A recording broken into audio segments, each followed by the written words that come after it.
Jorge Sánchez Tello, director del programa de investigación aplicada de la Fundación de Estudios Financieros, la Fundafef AC, bueno, nos atiende esta tarde. ¿Qué tal, Jorge? ¿Cómo estás? Gusto en saludarte. Buenas tardes. Estimado Raúl, muy buenas tardes. También a las personas que están viendo el noticiero y también muy buen provecho. Gracias. Oye, a ver, hay pendientes, empieza el 1 de febrero, ya decía Ley Nieto, Banco de México, el tema de los organismos autónomos, ¿sí? A ver, en esta última parte del periodo, pues lo que se apruebe, seguramente pues, lo vamos a ver en las próximas semanas. ¿Qué relevancia, qué destacas de todo lo que se puede y está anotado en estos pendientes de las cámaras? Son bastantes pendientes, Raúl, y como bien se señala, deben de ser iniciativas cuando se aprueben que realmente tengan un beneficio para el país, para la economía de las personas, porque muchas veces se habla de los periodos legislativos, pero pocas veces se menciona el impacto que va a tener en nuestros bolsillos, Raúl. Por ejemplo, el lunes empieza el debate en el Parlamento abierto sobre el tema muy relevante de la autonomía de México. La gente va a decir, bueno, ¿y a mí para qué me sirve la autonomía del Banco de México cuando es algo fundamental que le da justamente certidumbre a las inversiones que generan empleo y sobre todo si se respeta la autonomía del Banco de México, se mantiene, digamos, el dinero lejos, como pasaba en los años 70, digamos, donde los políticos definían las políticas monetarias en aquella época y sabemos la catástrofe económica que hay. Entonces, hoy que tenemos una grave crisis económica, la mayor caída desde 1932, un tema que destaco fundamental es defender la autonomía del Banco de México, sobre todo porque probablemente las nuevas generaciones ya no se acuerdan porque no les tocó vivir una crisis como la que estamos viviendo, pero en los años 70, en los años 80, teníamos inflaciones por arriba del 50% y la inflación es un impuesto a los pobres porque imaginemos la persona que vive semana a semana, día a día, con incrementos constantes en los precios, Raúl, pues eso ya no sucede hoy en día. Entonces, el tema que se va a discutir la próxima semana va a ser fundamental e independientemente del resultado, cualquier cambio de ley debe de respetar esta autonomía y los demás temas también son fundamentales, sobre todo porque estamos en una época de gran incertidumbre para la inversión en México, Raúl. Jorge, hay debate y te lo pregunto porque a veces sale una iniciativa, ya sea del Ejecutivo, del presidente, o sea una iniciativa propia de la Cámara como origen, sí, pero la pregunta es,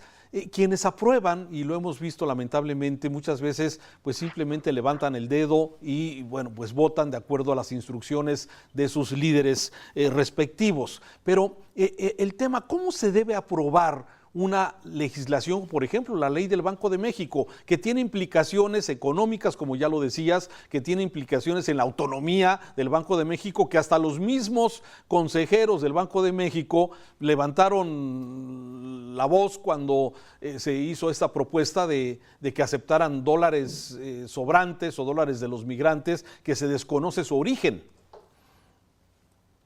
Eso es una muy buena pregunta, Raúl, porque las iniciativas de ley se tienen que preparar con importantes estudios técnicos, académicos y que además que tengan diferentes visiones y que no solamente sea un capricho de quien propone dicha ley, de algún legislador o incluso ojalá no regresemos a las épocas donde desde Palacio Nacional se dictaba únicamente lo que se tenía que hacer en política monetaria, económica y los diputados solamente alzaban el dedo cuando esperemos que ese viejo México que a mucha gente, especialmente muy joven, no le ha tocado vivir, ojalá no regrese. Entonces, bajo la mayor crisis económica que está viviendo México desde 1932, y el INEGI lo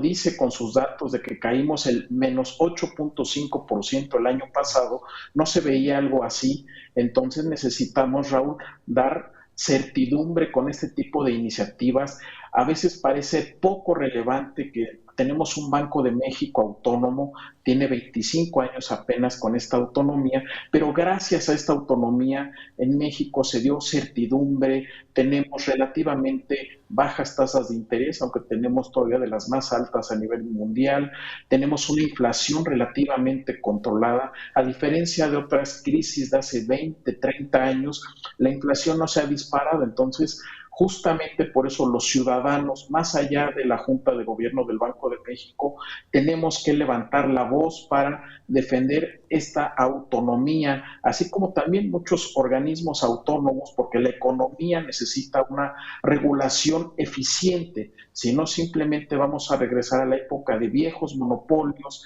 y también donde la política monetaria y fiscal se dictaba solamente desde Palacio Nacional y sabemos el desastre que fueron los gobiernos de los años 70, entonces nos tenemos que alejar de ese pasado que no queremos ver y mantener la autonomía del Banco de México para justamente proteger el poder de compra y la inflación, Raúl, a quien más le pega es a las personas que menos tienen. Recordarán las familias que nos están viendo en este momento, recordarán que en los años 70, en los 80, el gasto no alcanzaba porque simplemente los precios aumentaban de un día para otro. Entonces debemos de mantener esta autonomía del Banco de México para alejarlo de caprichos de los políticos. Antes de agradecerte tu participación, a ver, yo esta mañana, a lo largo de la mañana, he estado viendo diferentes opiniones sobre el tema de la caída de la productividad del PIB en México y del crecimiento que se prevé se tenga. ¿Cuál es tu visión? Tenemos una visión compleja. Generalmente los pronósticos no le atinan, es muy difícil, sobre todo con la incertidumbre que hay, porque fíjate, Raúl, más allá del dato duro, si hoy se terminara la pandemia, que ojalá sí fuese, si existiese algo por alguna razón, que el lunes amanecemos sin pandemia, México tiene importantes retos que vencer. La incertidumbre a la inversión, tenemos que dar políticas públicas que ayuden a los pequeños y medianos negocios, dar incentivos para que se generen nuevas empresas, nuevos empleos, un estado de derecho, hay inseguridad, tenemos un panorama muy complejo y aún así tendríamos relativamente un bajo crecimiento. Se espera que para este año, en una visión moderada, tengamos un crecimiento del 2 al 3% y para que no nos lo vendan de que fue la gran recuperación, todo va a depender del esquema de vacunación y aún así creciendo al 2 o al 3% no vamos a recuperar esta terrible caída del menos 8.5% porque la economía, Raúl, antes de la pandemia ya venía mal, en el 2019 no crecimos, entonces si no tenemos realmente una recuperación importante y ojalá tengamos más allá del 3%, probablemente vamos a tener un sexenio perdido con nulo crecimiento. Vaya, Jorge Sánchez Tello, muchas gracias por tus comentarios esta tarde aquí en Mega Noticias. Gracias, Raúl. Muy buenas tardes. Un saludo, muy buenas tardes. Ahí tiene usted. Sí, hay que escuchar a los expertos, hay que oírlos y sobre todo, bueno, prepararnos. Estamos dependiendo de la pandemia, estamos dependiendo de la vacuna, estamos dependiendo de la confianza de los inversionistas en este panorama gris, complejo del mundo, no solamente de México, pero algunos países han sorteado el asunto poco mejor que otros. Lamentablemente nuestro país en el manejo de la pandemia, pues ya lo sabe usted, estamos entre los peores países del mundo en el manejo de la pandemia, simplemente por el número de muertos en proporción a la población que tenemos.